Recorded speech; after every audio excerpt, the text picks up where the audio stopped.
All right, people, excuse the trash around. You can see a canopy there. That's actually two that's in that pile. Um, there's my shipping containers back there, and you can see these. Wow, talk about amber waves of grain, huh? Anyway, all that green, the real green shrubbery stuff right here, and there's a giant wood pile back there. It's much larger than it looks like on film, but all this green right here, that's wild black raspberries. And in June, pretty much all of June, into a little bit of July, those things will produce more fruit than you can consume. I have friends that come over and pick to their heart's content, and they'll come over every couple of days because they just keep going and keep going and keep going and keep going. But because I can't eat it all, I make water out of it, you know, black raspberry flavored water and ice cream and jellies and jams and stuff like that. But it's just too much. And this is just one little patch. I mean, it's all over the property. I actually cut this stuff back. You can see up by in front of the house there, the little cat's house there. There's so much. I cut it back twice a year, every fall, and I cut it back by probably about 60%. Get rid of about 60% of it, maybe more. And every fall and every spring, I cut it back, get rid of most of it. And this is what happens still. You can't keep up. You'd have to get rid of it, and keep getting rid of it. I don't know where it comes from. I mean, it's in the area. I don't know, wind, birds, whatever. But this was all, when I had the site cleared, this was all an oak forest. White oak, red oak, predominantly. Every now and then some hickory, black walnut, stuff like that. Look at talk about amber waves of grain, huh? Yeah, it's just all over. I love it, how pretty it is. But anyway, yeah, the garbage, the winds came by. I had piles, I had those cans there. Raccoons knocked them down and everything came out. And then I had bags and they tore the bags up. And then winds came by and tore my canopies up, just tore them apart. We only have that happen maybe once a year, really. Twice a year, winds get that bad. But, so I'm renting a tractor next week, and I'm clearing a lot of this again, because I got to do a lot of leveling. And I got to make a big burn pit for stuff that's, you know, burnable as far as greens go. I don't buy glass just because there's nothing you can do with it. You can't dispose of it. I mean, you can in the garbage and stuff, but you don't want to put it in. I don't want glass on the property. It breaks. Animals can get into it. I do have, when I want a glass container, I'll buy certain glass that I like the containers of, and I'll wash them and keep them and store those. But I don't like disposable glass, and I don't like plastic because you don't burn it. People do. Everybody down here burns everything, but I don't like burning plastic. Big old chemtrail. I don't know what it is these days, but anyway. Yeah, and I don't like aluminum or tin or whatever, but it's somewhat unavoidable as far as until you can stop buying canned products. But for the burn pit, just woods and paper goods and cardboard, stuff like that. But I gotta build a big burn pit. But my driveway is massive. This view doesn't even show maybe 25% of the driveway, 20%, maybe. My driveway's a quarter of a mile long, and I'm on top of a mountain that's across the road, and the treetops there. But I'm the highest point in this holler. All my neighbors, my nearest neighbor's a half mile away, but my neighbors, they're lower than me, so it's impossible for me to get runoff from a cow's drinking hole, watering hole, or a pig's wallow or anything like that. If anybody gets run off, it's from my property. But in this property, all the properties here in this holler, 100% spring fed. We have natural springs under us, all of us here, and the water isn't like, if you really get water, it's a guarantee 100% hit. But they dig 500 feet down. You can't find anybody that'll dig lower. They did once for some little old lady about 20 years ago. She talked to me, well, just go 300 feet. She wanted to go less. And they said, ma'am, we'll find the water, but you're gonna have a problem keeping it. It'll drop before everybody else's. So they did it for 300 feet. And sure enough, in the summer, she dried up. And then she called complaining because all her neighbors had water. She didn't. Well, everybody else is at 500 feet. And there's a reason for it. That's where the biggest caverns are. And that's where the biggest water stores are. You know, anybody that's been out here and has the water everybody else has water, it's never dried up. Never. Like I said, spring fed. It's cold water. I don't care if it's 100 degrees outside, that water comes out of the ground cold. It's beautiful. And it tastes good. It's crystal clear. I mean, it tastes better than the bottled water, any bottled water I've ever tried. That's not saying much, but some people that drink Aquafina or Densani, which I don't get that because that stuff tastes just, oh my God. Densani, I think, is owned by Coke. That stuff, I don't know how you could screw up bottled water. They do.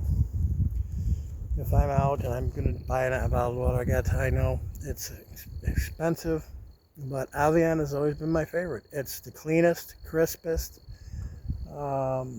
cleanest. It's just something about it. When you drink it, you know that the quality's there, and it's not just because of the name and the money. I don't spend money on anything, but if I'm out, and I only probably buy Evian a bottle of water maybe once or twice a year. That's the truth. But when I do, that's what I buy. And if I'm somewhere that doesn't have that, and if they have Voss, I'll buy Voss. I got familiar with that when I go on vacation up in Door County, Wisconsin. They had Voss. Still Evian, I like better. And for a more inexpensive commercial product that's in pretty much every grocery store is Ice Mountain. And that's the one I like, that if I have to buy it, and I don't want to spend money for Evian, I'll buy that. But I even don't buy that. I probably only buy Voss once every 3 or 4 or 5 years because I just can't find it. And when I buy Evian, it's a bottle. When I buy Voss, it's a bottle. If I buy Ice Mountain, I might buy a 12-pack. And I have bought a case, 24-pack, but they don't have it out here by me. I'm in southeastern Missouri, and I don't know why. They don't have it. They have store brand water, like Walmart has their own water. I think it's great value, and then whatever Dollar General's is, and the grocery stores have their own. There's great value, I think, as the regular grocery stores around here, and then I think Walmart's is Best Choice or whatever. I don't know what Dollar General's is, but Dollar General's has a taste to it I don't care for. Anyway, I don't like plastics. I love glass. I love it as far as you don't get microplastics from it. You're not consuming microplastics or anything like that. But I don't like it because it breaks and it gets in the environment. And I don't want to step on it. I don't want my animals to step on it. I don't want my animals to eat it. Not so much, cats aren't going to eat it or anything like that. Dogs aren't going to eat it, or pretty much livestock, mammal livestock really won't eat it. But birds, they might pick up stuff around it. When they're scratching, they might get a little bit. I don't want it here. So I'm very mindful when I buy glass. Do I want that jar? Do I want to use it for something? Now, I have glass that I use for canning, mason jars, stuff like that. But those are used for the intended purpose, and they're washed or stored, and then when I use them, they're full and they're stored. So It's not something that's ever going to go in the garbage. But anyway, I have a lot of leveling to do. I have some work still on the driveway to do. I want to smooth out, level some more out, take some humps out where I can drive more straight instead of going up so much on an incline. And so I'm probably going to dump about probably 50 tons of gravel up to this point where the cats are. It's probably going to be about up to here. That's Michael. There's JJ. There's Panda. There's Kesley. There's Callahan. I'm probably going to pour it about the 50 tons about here. Then beyond this point towards the house, I'm going to pour pea gravel. Well, it's all got to be leveled.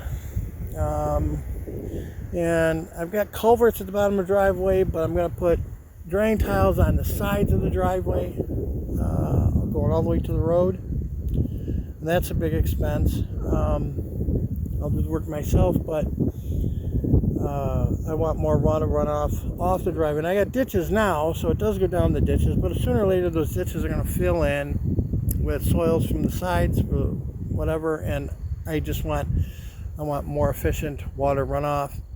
And I do, beyond this driveway to the right, there's another driveway that curves around and then meets this driveway again towards the bottom. I had that, well, I actually had that intentionally because that was a driveway. It's more like an S because that's what this company wanted to deliver my trailer, a double-wide mobile home. And that's another, if you look at my original video, you'll see that there's something about that in there. But the original driveway was there, but I still kept it instead of just scrapping it. And when I had the straight one put in, I still got that turnoff there because I'm putting a little general store on it. So you can pull up there and go in there and then come back around and go down the driveway. Anyway, I'll be releasing more videos soon about what I plan to do. Basically, and I didn't say at the beginning of this video, but there's Cowboy Outlaw Johnny Ringo, big black and white cape. Anyway, this is going to be, or is, a cat sanctuary and rescue. This is their forever home. I bought this. I've been rescuing cats for 58 years. I'm old. And I'm a chef, formerly trained classical chef. This June will be 48 years earning a paycheck as a culinary professional. And so here, JJ, you climbing, Daddy? JJ, relax. Yeah, he just climbed up me. But so I'm incorporating my two loves. I'll be doing some culinary on this channel and cats on this channel mostly. And of course you'll see homesteading and home improvement, property improvement, stuff like that. But cats and food are my passion. That's what I live for. And I'm going to be raising all the food for the cats here. And I don't believe in raw diets. I believe in natural diets, but not raw. Poultry and fish. First of all, fish isn't, the best for cats. So most of our diet's going to be poultry. Chicken, turkey, quail, pheasant, guinea fowl, partridge, dove, duck, geese, and I'm probably missing some, but that's going to be their main diet. And I will cook it, just poach it, and then I'll make a stock from the bones, and they'll be fed the moist food with the chicken, whatever the poultry is, and its stock. But I don't like raw. I know raw is big with cats and dogs, but I don't like it. It's you feed them raw, you're gonna have worms, you're gonna have parasites, and then you can give them anti-parasitic medicine. I don't like that either. It's not good for them. So you give them a raw food, and they end up getting parasites, and you've got to give them a anti-parasitic. Now, you can give them natural antiparasitics, but you still got to do it. Why have your animals get parasites, and why have them eat food with the foodborne illnesses that are going to happen when they eat it? The bacteria, they don't eat it. There's nothing wrong with, oh, you're cooking away nutrients. No, you're not. No, you're not. Well, they don't eat it in the wild. No, they don't.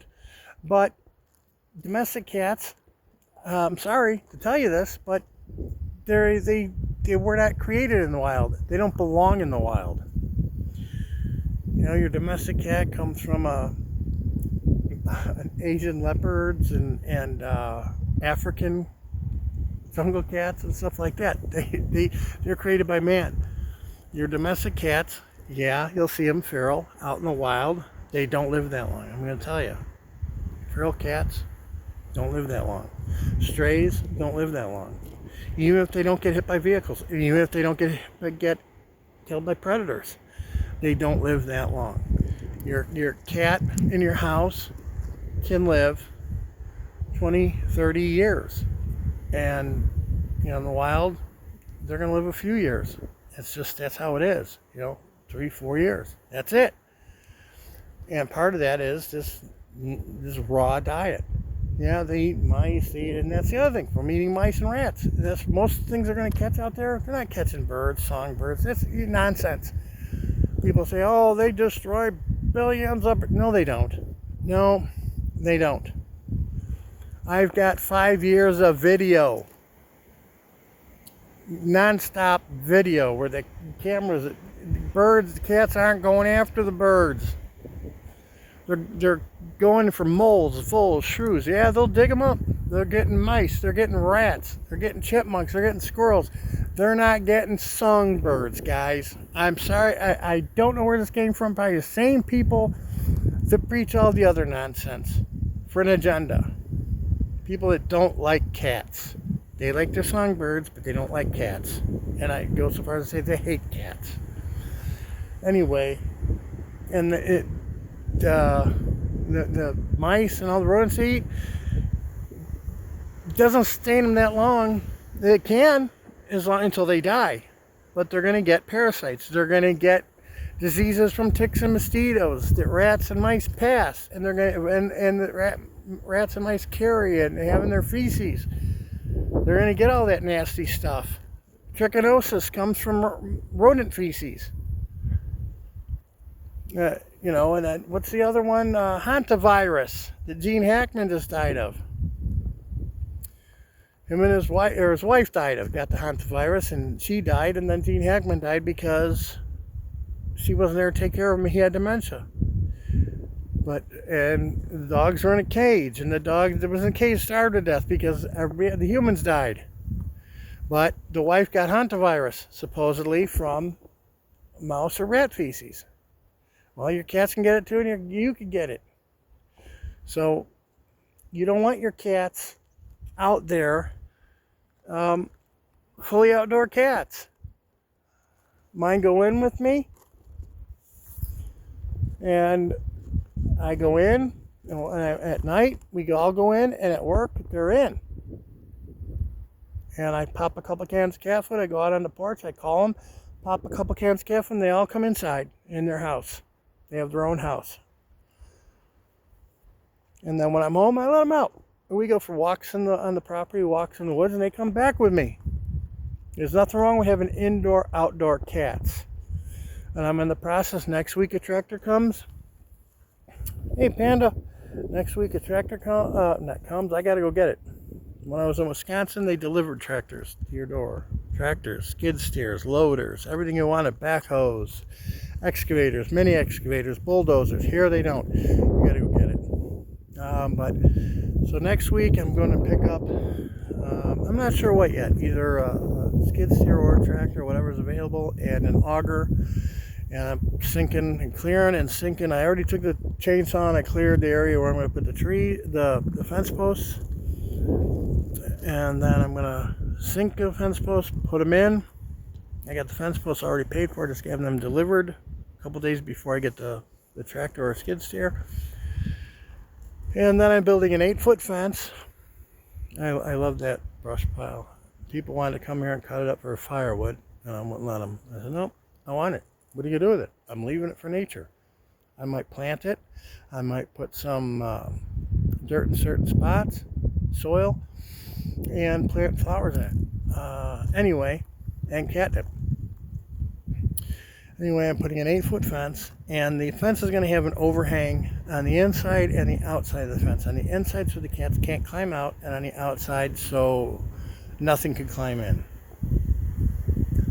But you have to keep your animals safe, and they should be indoor because they're going to get things from being outdoor. Even if they don't get hit by cars, they're going to get illnesses, diseases from things they eat.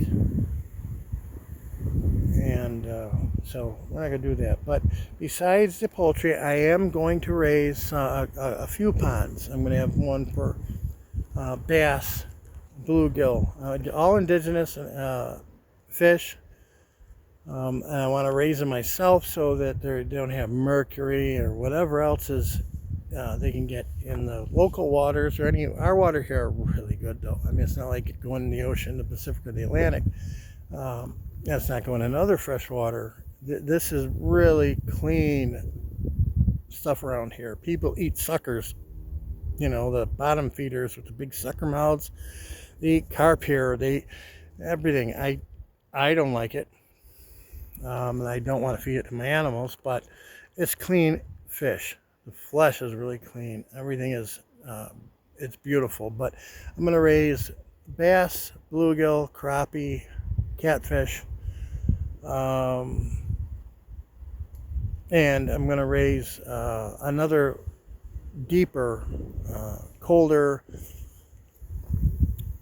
mini lake for trout, just for trout. And I will supplement the cat's diet with fresh fish. But it's minimal because fish, like I said, fish isn't the best for your cats, but there's nothing wrong with a little bit of it here and there, and it's a good variety. It's, you know, so for a treat if they like it. Some cats don't even like it. But I'll keep you guys posted. I'll be starting to produce more videos in the near future, and like I said, it'll be homesteading. There will be a lot of culinary. You'll see me cooking for the cats too. You'll see what I produce for them, but culinary, and you'll see the cats, and you'll see things I build for the cats: cat towers, cat forts, cat cabanas, and cabins and stuff like that. And I'm also putting an Airbnb on the property. But I'm gonna sign off for now. I'll see you guys later.